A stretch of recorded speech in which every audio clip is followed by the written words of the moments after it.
성경책 들고요, 구호 한번 외치십시다. 꼭 그렇게 되기를. 오직 전도로 부흥하는 교회. 시작. 오직 전도로 부흥하는 교회, 십자가의 은혜, 성령 충만, 말씀 충만. 내 안에 예수님이 계십니다. 예수님을 전하겠습니다. 조금 진지한 얘기 했으니까요, 제가 파마했죠? 한 것 같아요. 우리 초등학교 1학년 아이 붙들고, 남자애 붙들고, 목사님 파마했어.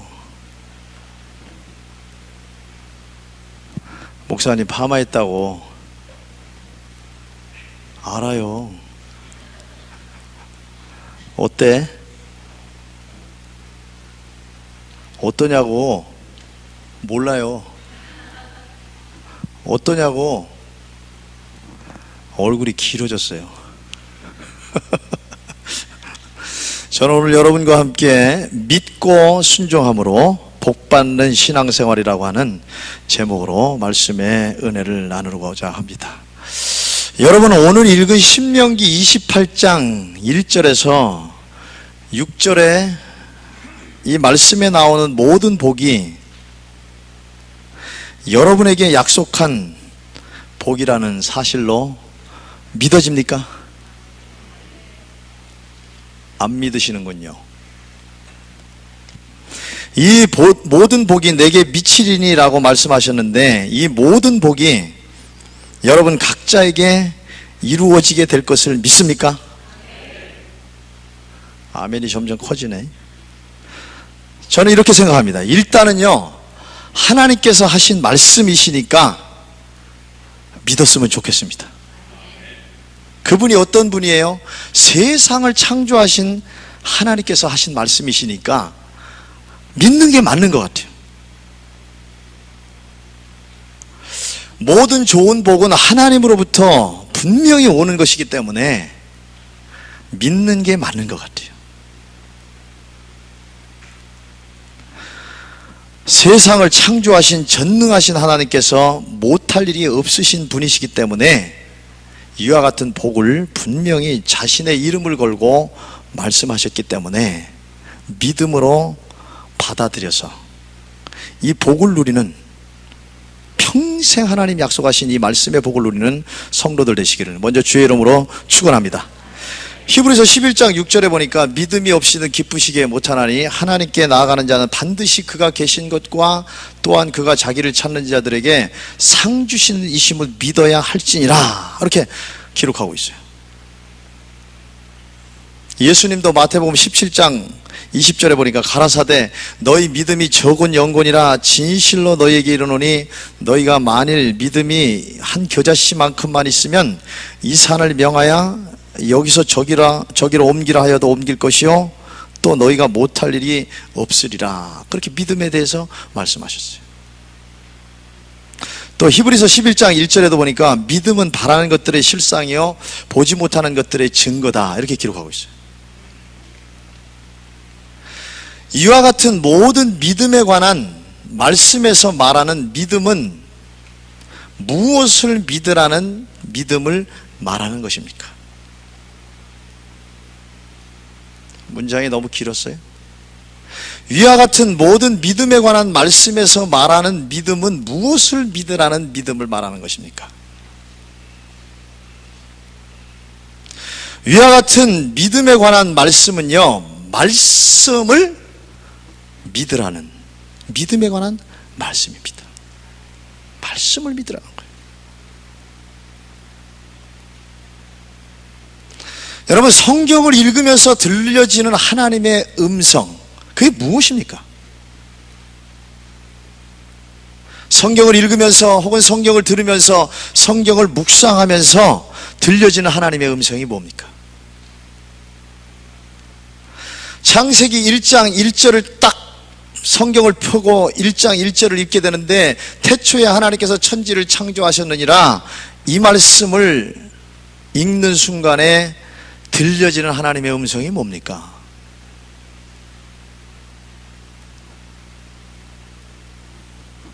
믿으라는 거죠.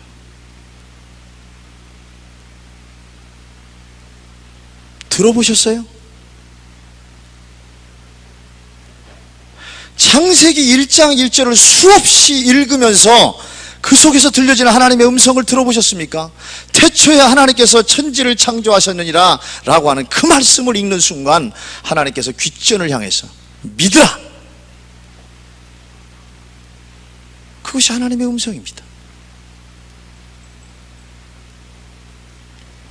오직 믿으라, 믿기만 하라고 하는 하나님의 음성이 들려지는 겁니다. 모세오경을 읽어가면서도, 사무엘상에서부터 시작되는 역사서를 읽어가면서도, 예언서의 뜻이 무엇인지를 몰라도 예언서를 읽어가도, 시편과 잠언과 전도서, 욥기, 세상에서 가장 지루한 책 레위기를 읽어도, 사복음서를 읽어도, 바울서신을 읽어도, 성경의 마지막 요한계시록을 도대체 몰라도, 거기를 읽어가도 그 뜻이 무엇인지 몰라도 한결같이 하나님께서 성경 66권을 듣고 있는 우리에게, 읽고 있는 우리에게, 묵상하는 우리에게 들려주시는 사랑의 음성은 다른 것이 아니라 믿으라고 말씀하시는 겁니다.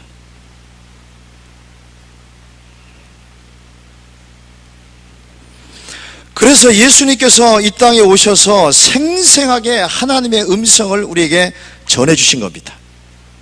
예수님도 오셔서 믿기만 하라는 거예요. 내 믿음대로 된다는 거예요. 의심하지 말고 믿기만 하라.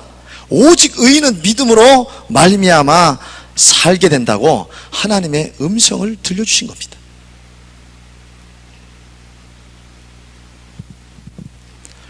예수님께서 하신 말씀 중에 마지막 때에 믿음을 보겠느냐라고 하는 말씀을 하셨어요. 예수님이 이 땅에 재림할 그때가 가까워지면 가까워질수록 믿음 있는 자를 보겠느냐, 예수님이 그 말씀을 하신 거예요. 그런데 예수님께서 말씀하신 이 마지막 때라고 하는 것은요, 꼭 예수님이 재림할 그 마지막 때로 해석할 수도 있지만,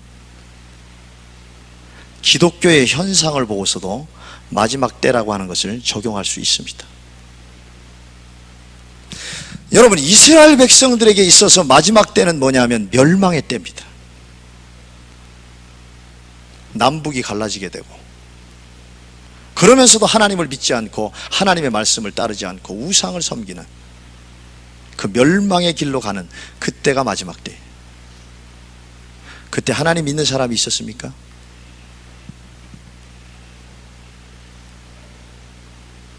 기독교의 역사를 보십시오. 지금 유럽의 역사를 보십시오. 들으신 적이 있죠. 그래도 못 들은 분이 있지만은 유럽의 교회가 완전히 쇠퇴하고 있어요. 교회에 오는 사람이 없어요. 교회가 술집으로 팔려가고 있어요. 이방 신전으로 팔려가고 있어요. 이슬람교가 지난 30년 동안 300배로 늘어났어요. 유럽의 이슬람 인구가 20%예요.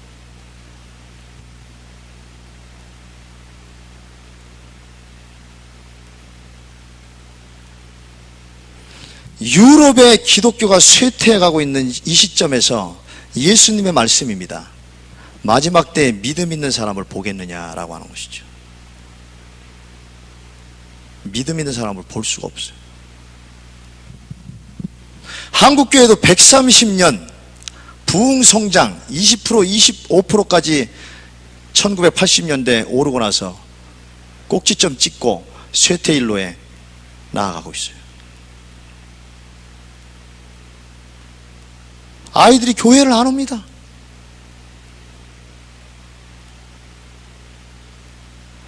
천만 자꾸 얘기하지만 정부는 기독교인들 850 정도로 봅니다. 기독교는 1200까지도 생각하는데 아니요. 여러분, 800이든 1000만이든 거기에 아이들 수가 몇 명이나 됩니까? 통계에 의하면 50만에서 100만도 안 돼요. 교회 학교 어린아이들이.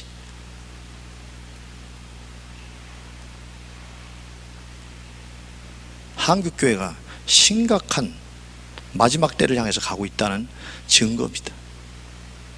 그런데 이단들은 얼마나 성행합니까? 이단들은 얼마나 열심히 자기들 나름대로의 신앙을 추구하면서 신앙생활을 합니까?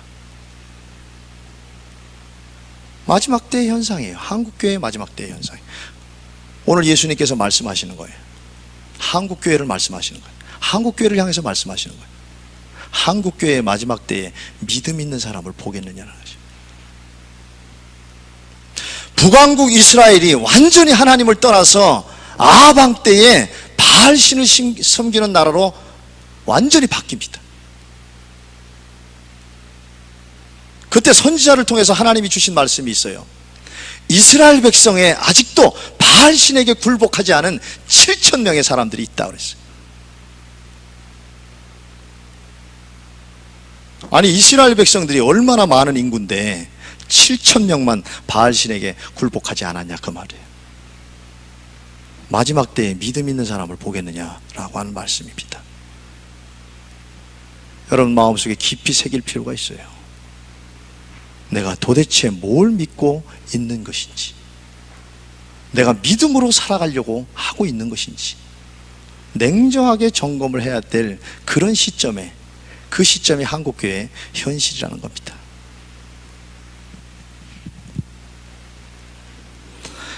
예수님이 오셔서 그 하나님의 음성을 들려주신 것이죠. 오늘 우리가 성경을 읽으면서 무엇을 그렇게 곰곰이 생각하느냐, 성경을 읽으면서 무엇을 의심하느냐, 믿기만 하라. 주님께서 귓전에서 생생하게 외치고 계신다는 사실을 명심해야 됩니다. 우리가 성경을 읽으면서 궁금해할 수는 있어요. 그러나 그 궁금해한 것도 차원이 달라야 됩니다. 믿고 궁금해야 돼요. 믿으려고 궁금해야 됩니다. 제대로 알고 믿기 위해서 성경이 궁금해져야 된다, 그 말이에요. 여러분, 의심을 품고 궁금해하면요, 답이 안 나와요. 믿기 위해서 궁금해하는 것이지 의심하기 위해서 궁금해하는 것이 절대로 아닙니다. 더 온전히 믿기 위한 마음으로 질문하는 것이지 의심하기 위해서 질문하는 것이 아닙니다. 에스크. 질문은 왜 합니까? 답을 찾으려고 질문하는 것이죠. 근데 이상하게 교인들은요, 성경을 궁금해하면 그 궁금해한 것을 통해서 의심으로 갑니다.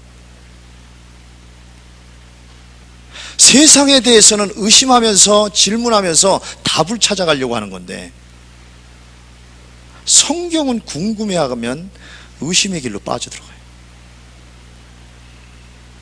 마음의 근본이 믿음이냐 의심이냐, 그것에 따라서 궁금해하는 결과가 달라지는 거예요.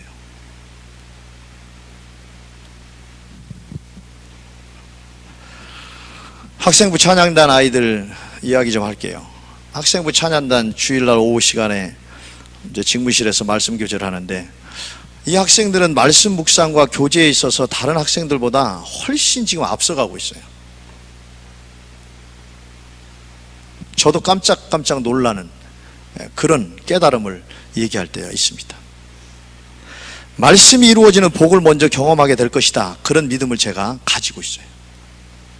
여러분 자녀들도요, 학생 찬양단 꼭 시키기 위해서 기도하세요. 그것이 기도와 말씀과 찬양의 삶을 살아가는 소중한 훈련이 학생 때부터 이루어지기 때문에 그래요. 사모할 필요가 있습니다.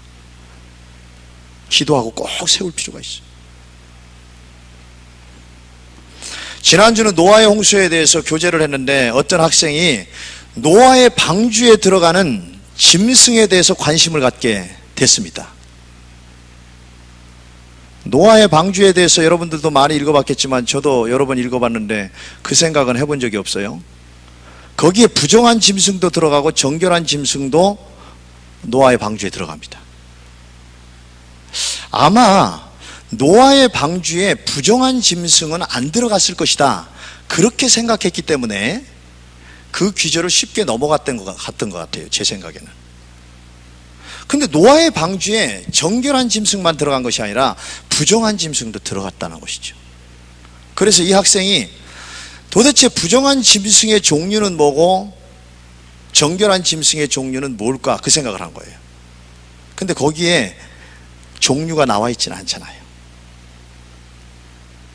그래서 본인이 생각하다가 알아보다가 최선을 다해서 알아보다가 도저히 모르겠어서 집에 이제 엄마한테 물어본 겁니다. 엄마가 답을 해줬어요.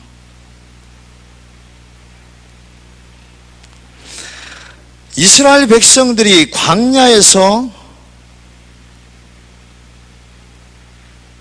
모세의 인도함을 받아서 광야에서 생활하던 그 시대에 하나님께서 십계명과 율법과 율례를 주시잖아요. 근데 그 율례에 보면은요, 먹어야 될 짐승과 먹지 말아야 될 짐승을 알려주지 않습니까? 그래서 거기에 정결한 짐승에 대한 종류가 나오고 부정한 짐승에 대한 종류가 쭉 나옵니다.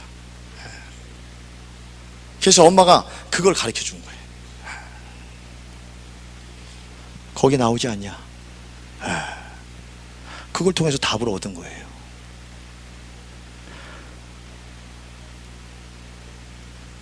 여러분은 별로 관심이 없나 보네. 저도 생각지 않고 지나갔던 그 부분에 대해서 이 학생이 궁금해하는 가운데 답을 찾은 겁니다. 그렇게 궁금증이 해소되는 과정을 통해서 말씀에 대한 분명한 믿음이 생겨지는 겁니다. 무턱대고 믿으려고 믿는 게 아니라. 여러분 가정에서요, 말씀의 교제를 이렇게 자연스럽게 하라는 얘기예요. 그게 전통은 아닙니다. 정통은 아니에요. 전통이지. 예배 순서지를 갖다 놓고 그대로 하는 거예요. 자연스럽게 말씀 안에서 궁금한 걸 통해서 답을 찾아가고, 제가 우리 가정에서 하면서요, 우리 자녀들한테 참 많은 걸 배웁니다.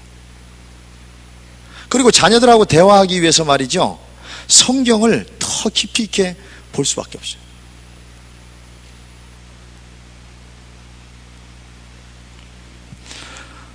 가정에서 이렇게 말씀의 교제를 통해서 궁금증을 갖고 접근하면서 답을 찾아가는 겁니다.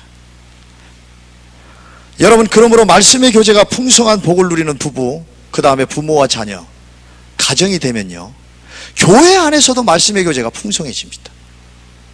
우리 아이가 말씀 읽다가 이런 걸 깨달았어. 그래, 전하는 거예요. 오늘날 감히 말합니다. 한국 교회는 교회가 아니에요. 교회 안에 말씀의 교제가 없어요. 사도행전 2장 42절 47절을 분명히 보십시오. 교회가 어떤 게 교회인지 거기 나와 있잖아요. 기도하는 일에 기도의 교제가 풍성한 게 그게 교회라고 나와 있잖아요. 찬양의 교제가 풍성한 것, 그것이 교회라고 나와 있잖아요. 사랑의 교제가 풍성한 것, 그것이 교회라고 나와 있잖아요. 왜 초대교회 교인들이 날마다 마음을 같이하여 성전에 모이기를 힘쓴 줄 압니까? 말씀의 교제 때문에 그래요. 기도의 교제 때문에 그래요. 찬양의 교제 때문에 그래요. 주님의 사랑의 교제 때문에 그래요. 세상에서 경험할 수 없는 영적인 교제의 풍성함 때문에 성전을 향해서 날마다 나아간 겁니다.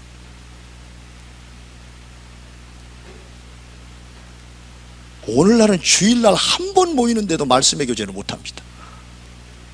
왜 세상 얘기만 하다가 가요? 도깨비 시장 같아요.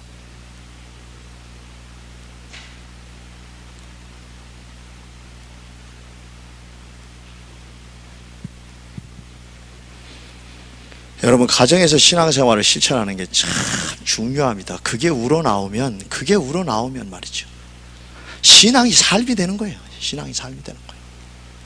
신앙과 삶이 그냥 일치되는 겁니다. 교회에서 성도 간의 영적인 교제가 풍성하면요, 그게 삶이 되는 거예요. 삶이 되는 거예요. 목숨을 강단에서 전해지는 설교를 통해서 살려고 목숨을 걸지 말란 말이에요. 성도 간의 말씀의 교제하고 기도의 교제하고 찬양의 교제가 풍성하면 거기서 해답을 얻는 거예요. 거기서 해답을 얻는 거예요. 수요일 날 똑같은 말씀을 갖고 말씀의 교제를 하는데, 똑같은 말씀인데 사람마다 자기의 삶의 환경과 상황에 따라서 또 마음가짐에 따라서 깨달음이 달라요. 희한한 것 같은데 자연스러운 일입니다. 똑같은 말씀인데 사람마다 그걸 읽고서 깨달음이 달라요. 그럼 10사람이 똑같은 말씀을 갖고 묵상하고 말씀을 나누잖아요. 10가지 깨달음을 얻는 거예요.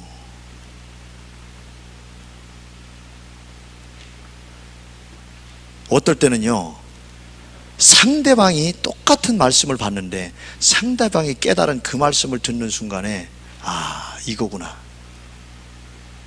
해답을 얻는 거예요. 또 10사람이 각자 다른 말씀을 여러분이 일주일 동안 살면서 묵상했잖아요. 그러면 그 10사람이 각자 다른 10가지 말씀을 서로 나눈다고 생각해 보십시오. 그럼 나 말고 9사람을 통해서, 그들이 읽은 말씀을 통해서 깨달으면요, 영의 양식이 그야말로 10배가 되는 거예요. 하나님이 그런 교회를 원하는 겁니다.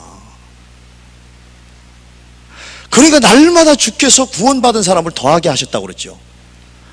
말씀의 교제와 기도의 교제와 사랑의 교제와 성도의 찬양의 교제가 풍성한데 하나님이 거기 누구를 안 갖다 놓겠어요? 우리가 열심히 전도를 해야 되겠지만은 내적으로 영적인 교제가 풍성해야, 초신자를 새신자를 갖다 놓으면, 점심시간에 주일날 갖다 놓으면 거기에 말씀의 교제가 풍성하면서 이야, 성경 읽어야 되네,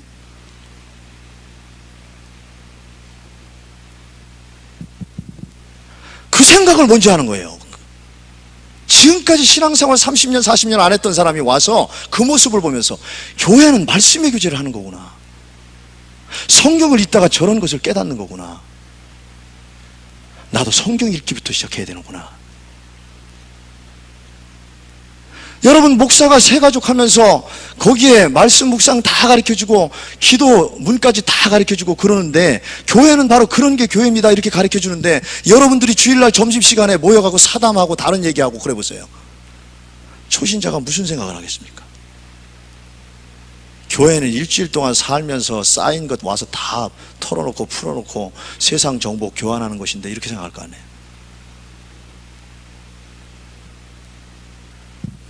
영혼을 살리자고 데려다 놓고 영혼을 죽이는 일을 하는 겁니다.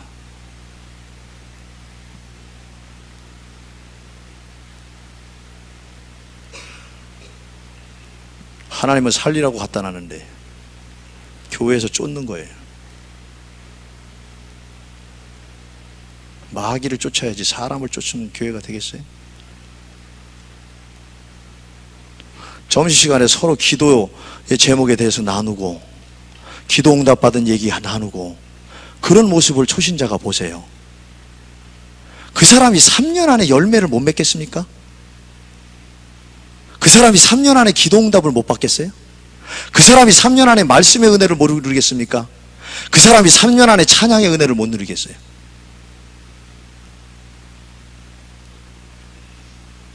저물어 가는 한국교회, 여기 있는 목사만 하는 얘기 아닙니다.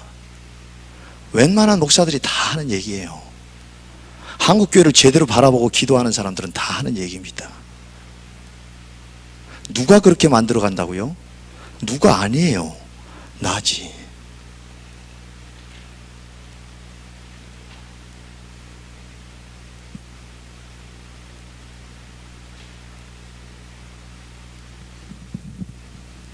정말 정신들 차리고 가정에서 자녀를 붙들고 기도해주고 말씀 안에서 자꾸 대화하고 교회 안에서 모여서 자꾸 기도하고 찬양의 교제 나누고 은혜 나누고 말씀의 교제 나눠야 그런 때입니다. 지금이.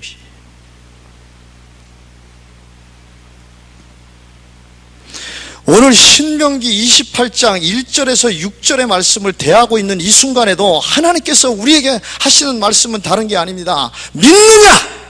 믿기만 하라. 믿음은 이루어진다. 그렇게 말씀하고 계시는 겁니다.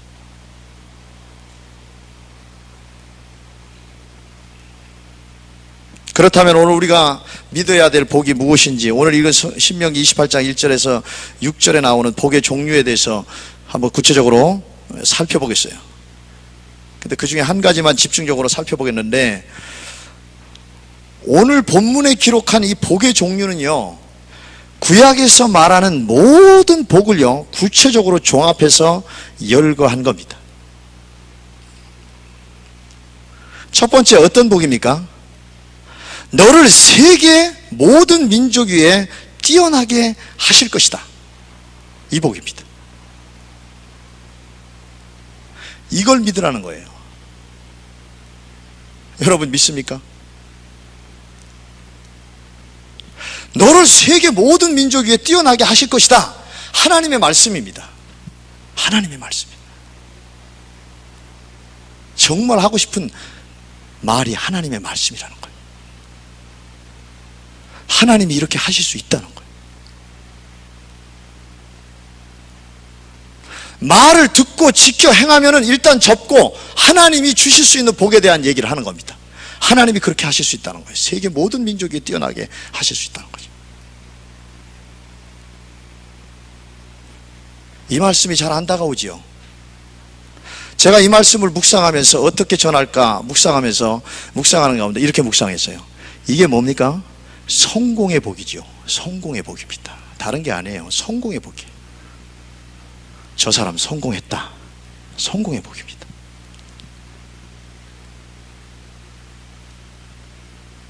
여러분 직장 생활 하잖아요. 직장 생활하면서 저 사람 직장 생활하면서 성공했다. 그 직장의 동료들이 저 사람은 이 직장에서 성공한 사람이야. 충분히 그런 말 들을 수 있죠. 여러분이 다니고 있는 직장의 그 직급 중에 가장 높은 부분이 어느 부분입니까? 거기까지 갈 수 있는 거 아닙니까? 거기까지 갈 수 있는 거 아닙니까? 그 자리 가면은 연봉이 최소한 1억 이상 된다는데 거기까지 가는 거예요. 그 사람 그 직장을 통해서 성공했다. 자기 전공 분야에서 그 사람 성공했다. 세계 모든 민족 위에 뛰어난 성공은 아니라 할지라도 주변에서 보는 사람들이 저 사람 자기 분야에 성공한 사람이야. 자기 재능에 있어서 성공한 사람이야. 그 복을 말합니다. 누구나 가능하지요. 누구나 도전할 수 있는 복입니다.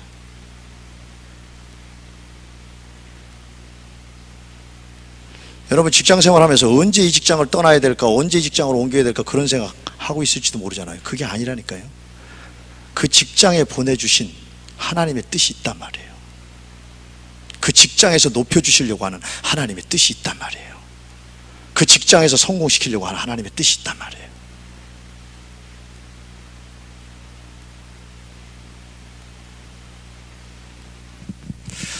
우리나라 사람들은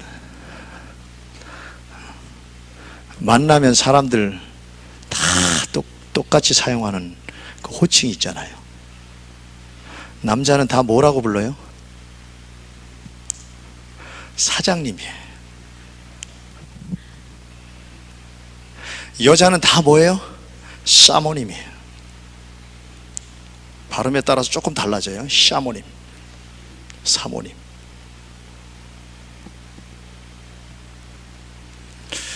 여러분 목욕탕에서 때를 이렇게 밀고 나왔어요. 돈을 딱 준다고. 사장님 수고하셨습니다. 제가 비유를 그런 직업으로 들었지만은 오해는 하지 마세요. 구두를 닦아줬잖아요. 3,000원인데 저는 닦아본 기억이 거의 없지만 3,000원 주면서 뭐라고 그래요? 사장님 수고하셨습니다. 풀빵 장사하는 분 사장님이십니다. 그의 부인은 사모님이십니다. 한국 사람들은 다 사장님이고 결혼하고 나면 일단 다 사모님이 되는 거예요. 다른 호칭이 없어요. 때 밀어주신 아저씨, 구두 닦아주신 아저씨, 잘못하면 뺨 맞아요. 저를 그 부정적으로 생각했습니다. 근데 설교 준비하면서 맞다, 사장님이다. 사장님이다. 붕어빵 팔다가요 진짜 사장이 되는 거예요. 그런 사람들 있잖아요. 동네 빵가게 조그맣게 한두 평 하다가요, 프랜차이저 사장이 되잖아요. TV에 가끔씩 나오잖아요. 아니, 가끔은 아니고 그래도 종종은 아니고 그 중간 정도 나오잖아요. 구두 닦기 하다가 이야, 대기업을 이루잖아요. 사장님이죠. 그런 눈으로 보는 게 맞는 것 같아요. 하나님이 오늘 저와 여러분들을 그런 눈으로 보고 계신단 말이에요. 내 시작은 미약하였지만 내 나중은 창대하리라. 내가 지금은 신분이 낮지만 내가 너를 높이리라 말씀하시는 거예요. 할렐루야. 성공의 복입니다. 여러분, 아브라함의 4대 가문을 보세요. 전부 다 직업을 통해서 성공한 사람이잖아요. 아브라함은 목축을 통해서 성공했는데 당시에 318명을 길리고 집에서 연습한 군사들을 거느릴 정도로 그렇게 목축의 복을 받은 사람이에요. 그 아들 이삭은 우물파기 직업을 통해서 성공한 사람이잖아요. 지금 교회 뒤에 50m 정도 뒤에 여기 도로 있죠. 그 중앙이 1997년 IMF 터지기 전에 처음 그 교회 졌던 자리입니다. 여기가 다 산이었어요. 200평 땅을 사서 교회를 짓는데 수도가 들어올 수가 없잖아요. 그때 이 동네는 다 지하수 팠어요. 산속에다가 교회를 지어야 되는데 맨 처음에 물을 먼저 파야 되지 공사가 되잖아요. 그래서 이제 뭐 지하수 파는 사람, 그 기계가 이런 게 있더라고요. 그걸 이제 그 사람이 가져왔어요. 근데 이제 뭘 잡아야 되나요? 수맥을 잡아야 되잖아요. 그 처음 그 가까이서 제가 본 겁니다. 철사줄 같이 이렇게 돼갖고 양쪽에다 딱 잡고 이렇게 다니는 거예요. 200m 안을 이렇게 다니는 거예요. 이게 다니다가 딱 자기도 모르게 탁 교차가 되는 거예요. 그러면 그 밑에가 물이 흐르고 있는 거예요. 근데 200m 안을 이렇게 다니는데요, 안 잡히는 거예요. 안 잡혀. 그랬더니 그 지하수 파는 양반이 하는 얘기가 200m 그 주변에다가 파면 안 되냐고. 주변이 이제 다 산이니까. 그래서 제가 그랬죠. 그 남의 땅인데 그래도 안 될 것 같다고. 한 번만 더 200m 안에다가, 이 교회 땅 안에다가 한번 수맥을 찾아보라고. 그리고 끙끙거리면서 천천히 다니더라고요. 벌써 그 전에 한두 군데는 팠는데 물이 안 나오는 거야. 그런데 이렇게 땅이 거의 사각형, 직사각형이 생겼는데 규탱이에 있잖아요. 규탱이 남의 땅하고 거의 접하는 그 지역에, 거기에서 물이 나올 거라는 생각 못 한 거죠. 근데 자세히 해보니까 거기에 이게 딱 교차가 되는 거예요. 철사가. 그래서 거기를 팠더니 거기서 물이 콸콸콸 쏟아져 나오더라.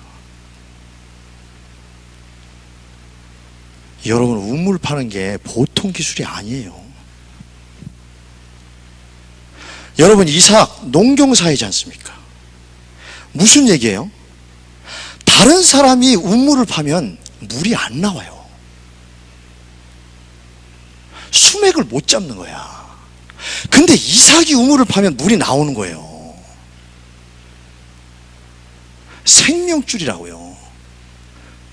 그러니까 주변에 부족들이 뺏는 거야. 근데 이삭이 싸움하기가 싫은 거예요. 자기는 우물을 파면 물이 나오니까. 그러니까 양보하다시피 건네주는 거예요. 그리고 또 다른 데 가서 우물을 파면 물이 나오는 거예요. 숙제입니다. 우물을 몇 번 팠을까? 와서 빼앗아가요. 주는 거예요. 또 옮겨요. 벌써 3번을 옮겼네. 참 신기하죠. 그걸 옆에서 누가 지켜봤냐면요, 블레셋의 왕인 아비멜렉이 지켜본 거예요. 블레셋 족속의 왕이 지켜본 거예요. 참 신기하다. 여러분, 은사입니다. 재능이에요. 하나님이 주신 직업이에요. 어떻게 땅속을 바라보는지 모르겠어요. 땅속을 어떻게 바라봤는지 모르지만 이삭은 땅속이 보인 것 같아요. 사람이 물속은 바라보는데 땅속은 어떻게 바라보는지 이삭은 땅속을 바라본 거예요. 저기 수맥이 있네. 얼마나 쉬운 일입니까? 그래서 아비멜렉이 쫓아온 거야. 자기도 한번 뺏었거든. 그런데 계속 파면 물이 나오니까 쫓아오는 거예요. 그 장면이 보세요. 창세기 26장 26절에 보세요. 아비멜렉이 그 친구 급했어요. 아우삿과 군대 장관까지. 그렇죠? 세상에. 참 우물 파니까 이런 일이 나는 거예요.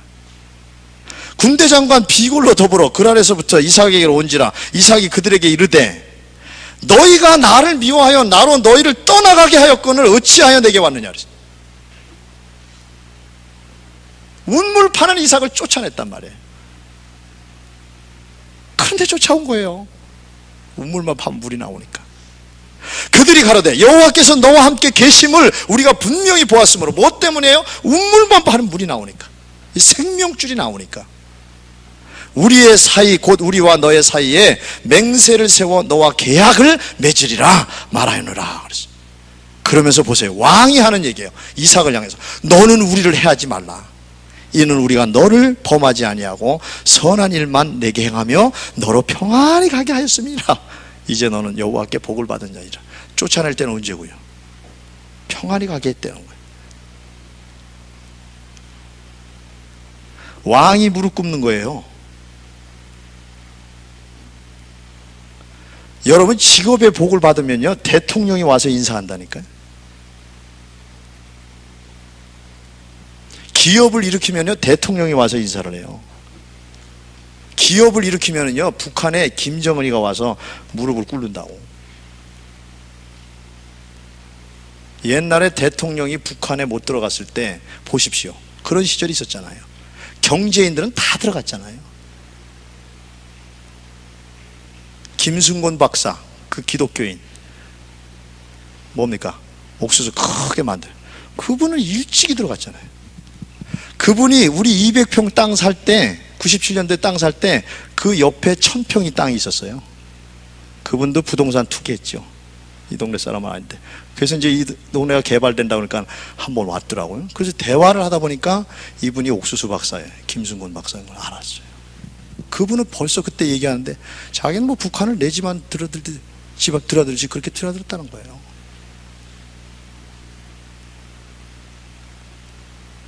아비멜렉 왕이 군대 장관 이끌고 와서 납작 엎드리는 거예요.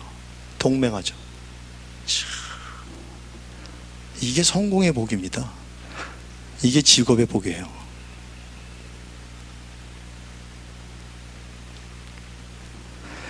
여러분요 이 우물 파는 이삭의 사건을 제가 읽으면서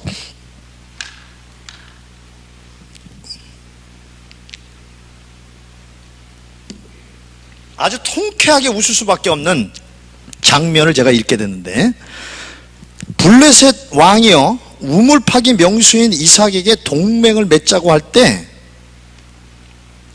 아비멜렉이 다음과 같은 사실을 목격하고 꼼짝없이 항복을 하러 온 겁니다. 보세요. 26장 26절에 이제 쫓아오는 거죠. 근데 25절에 이렇게 돼 있어요. 이삭이 그곳에 단을 쌓아 여호와의 이름을 부르고 거기 장막을 치더니 뭐예요? 그 종들이 거기서도 운물을 팠다 그랬어요. 이삭만 운물을 파면 불이 나오는 것이 아니라 종들도 말이에요 운물 파기의 명수였다고 말해요.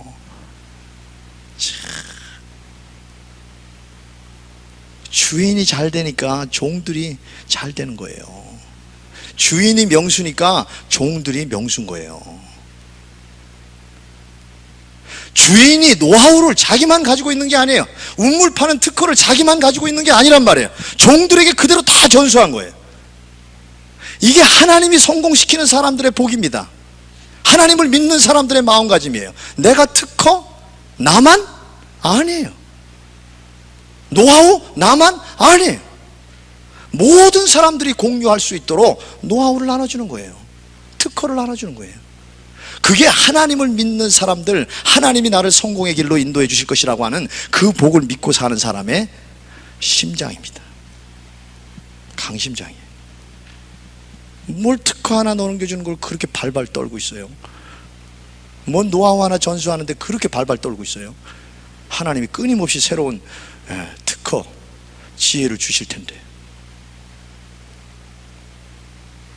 세상을 먹여 살려야 될 거 아닙니까?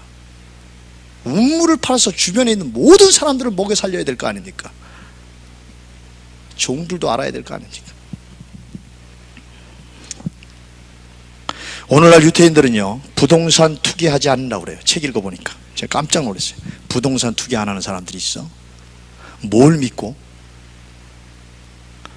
여러분, 우리나라도요, 이 교회 질 때 막 2000년대 한창 부동산 투기 심각했잖아요. 여기 뭐 아파트가 뭐 1억이 2억이 뭐 프리미엄이 오르고 뭐 딱지값이 막 그렇게 그랬잖아요. 기독교인들도 거기에 다 휩쓸려 갖고 한 채면 되지 두 채, 세 채 사놨다가 고생하고 어려움 당하고 그런 일이 있었잖아요. 유태인들은 부동산 투기를 안 한답니다. 왜 안 하는 줄 알아요? 자녀들이요, 성공을 하지 못하게 만드는 지름길이라는 겁니다. 머릿속에 부모 재산만 생각한다는 거예요. 여러분, 형제가 많지 많은지는 모르지만요, 형제가 많으면 부모가 가지고 있는 돈 1000만 원 때문에도 갈등이 생깁니다. 심하면 얼굴 평생 안 봐요. 돈이라는 게, 부동산이라는 게 그런 거예요. 근데 그 정도만 아니라 그 부모의 유산 때문에 열심히 안 살아요. 이 직장 갔다가 그만두고 저 직장 갔다가 그만두고 그래요. 생각을 안 합니다. 연구를 안 합니다. 그래서 유태인들은 재산을 안 물려준답니다. 부동산 투기를 안 한다는 거예요. 믿음을 심어주고 지식을 심어준다는 거예요. 돈으로 지식은 못 뺏어요. 지식으로 돈은 모을 수 있지만.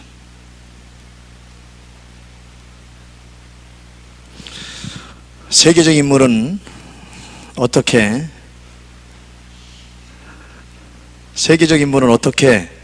키워지는가? 이 책이 유명한 책인데 최근에 제가 접하게 됐어요. 엄청 팔린 베스트셀러라고 그래요. 제가 책을 사서 이제 읽기 시작했는데, 세계적인 인물 600명의 성공에 대해서 다룬 책입니다.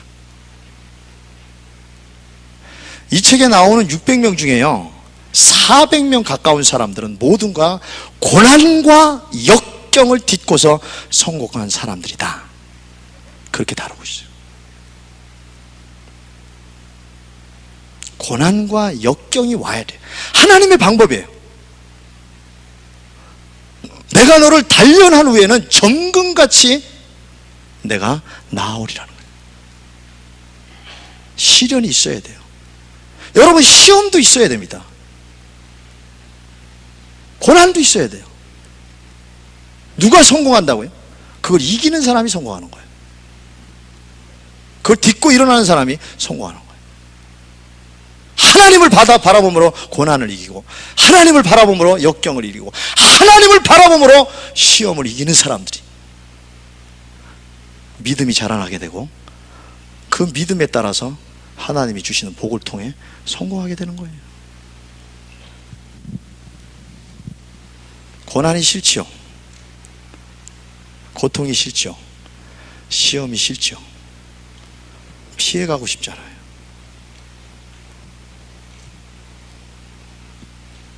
거기에 성공의 지름길이 있다. 하나님의 말씀입니다. 성도 여러분, 여러분이 하는 모든 일이 도적질이 아니면, 속이는 일이 아니면, 분명히 남을 죽이는 일이 아니면 크든 작든 관계없이 모두 중요한 일입니다. 세상 속에서 주어진 하나님의 일입니다. 하나님이 세상 속에 만드신 일이에요. 그 일들을 통해서 다른 사람들에게 유익을 끼칠 수 있고, 기분 좋게 할 수 있고, 다른 사람을 감동시킬 수 있는 일입니다. 여러분은 믿지 않는 사람들과 신분이 분명히 다르다는 걸 알아야 됩니다. 주어진 일은 똑같습니다. 먹고 살기 위해서 하는 일은 똑같지만 신분이 다른 거예요. 여러분은 하나님의 자녀입니다. 왕같은 제사장이고요, 성도고 하늘나라 백성이고 빛과 소금이고 장차 하늘나라에 입성할 천국 백성입니다. 여러분은 예수님을 품고 사는 사람이기 때문에 같은 일이라도 불신자들이 하는 일과 분명히 다른 일을 하고 있습니다. 예수의 정신, 기독교의 정신을 갖고 하나님께 영광을 돌리는 삶의 목적을 가지고 하는 일이기 때문에 분명히 같은 것 같지만 다릅니다. 그 모든 주어진 일을 열심히 성실하게 최선을 다하면 빛과 소금의 역할을 할 수 있도록 하나님이 인도하시는 것을 경험하게 됩니다. 하나님을 기쁘시게 하는 일이 되는 거예요. 하나님의 이름을 나타내는 일이 되는 겁니다. 내가 칭찬받음과 동시에 하나님께 영광을 돌리는 일이 되는 겁니다. 여러분이 인정받음과 동시에 하나님이 살아계심을 간접적으로 전하는 일입니다. 이와 같은 거룩한 프로근성을 갖고 일하심으로 그 일이 작든 크든 불신자들로부터 인정받는 성공의 복을 누리는 성도들 되시기를 주의 이름으로 축원합니다. 오늘 본문은 이 외에도 다음과 같은 복을 열거하고 있죠. 성읍에서도 받는 복, 들에서도 받는 복, 자녀들이 받는 복, 직장에서 받는 복, 사업을 하면서 받는 복, 나누어 주는 복, 들어와서 받는 복, 나가서 받는 복, 이 모든 복을 요약하면 하나님의 자녀들이 어디에 있든지요, 시간과 장소에 따라서 하나님이 주시는 다양한 복이 있고 그 복을 주시겠다는 말씀입니다. 만복의 근원 되신 하나님께서 오늘 저와 여러분들이 어디에 있든지 무슨 일을 하든지 누구를 만나든지 복을 주시겠다고 하는 이 약속의 말씀을 꼭 믿고 사시기를 주의 이름으로 축원합니다. 결론입니다. 아브라함에게 약속한 복의 근원이 될지라고 약속하신 말씀이 이루어지게 될 것이라는 말씀입니다. 갈라디아서 3장 14절이죠. 이는 그리스도 예수 안에서 아브라함의 복이 이방인에게 미치게 하고 또 우리로 하여금 믿음으로 말미암아 성령의 약속을 받게 하려 하심이니라. 여러분 속에 예수가 있어요. 아멘. 여러분 속에 예수가 있어요. 내 죄를 대신해서 핏값을, 죄값을 피로 갚아주신 예수가 있어요. 그 예수 때문에 우리를 하나님이 하나님의 자녀로 봅니다. 그러므로 아브라함의 복을 받기를 하나님이 원하십니다. 복을 나누어주는 사람이 되기를 원합니다. 영혼이 잘된 같이 범사가 잘되고 강건함의 복을 누리고 나누는 이 귀한 삶을 향해서 믿음으로 나아가는 성도들 되시기를 주의 이름으로 축원합니다. 축원합니다. 축원합니다. 기도하겠습니다. 여러분 정말 믿고 기도하세요. 믿어지지 않으면 믿음을 달라고 기도하세요. 믿어지지 않으면 예수 이름으로 불신의 영은 떠나가라고 그렇게 기도하시기를 바랍니다. 여러분, 나 자신은 연약하지만, 나 자신은 부족하지만, 나 자신은 너무나 미약하지만 아닙니다. 하나님이 우리를 보시는 눈은 다릅니다. 낮은 자를 높이게 하실 수 있고 가난한 자를 부하게 하실 수 있는 분입니다. 연약한 자를 강하게 하시는 분입니다. 복 없는 자를 붙드시고 복된 자로 바꾸어 주시는 하나님입니다. 여러분의 인생에 예수님이 이미 들어오셨으므로 예수 안에서 하나님이 우리를 자녀로 보시기 때문에 자녀를 통해서 하나님이 영광을 받으시기 원하셔서 자녀를 통해서 세상 모든 사람들이 하나님을 바라보기를 원하셔서 여러분 어디에 있든지 무슨 일을 하든지 하나님 복 주시기를 원하십니다. 오늘 그 믿음을 달라고, 그런 믿음을 갖고 삶 속에서 살아가게 해달라고, 나는 복의 근원이라 그렇게 끊임없이 고백하면서 마음속에 새기면서 살아갈 수 있는 하나님의 자녀로 이 시간 성령이여 나에게 그런 믿음을 주옵소서. 할렐루야, 하나님께 영광 돌리기 원합니다라고 하는 말입니다. 할렐루야로 기도하겠습니다.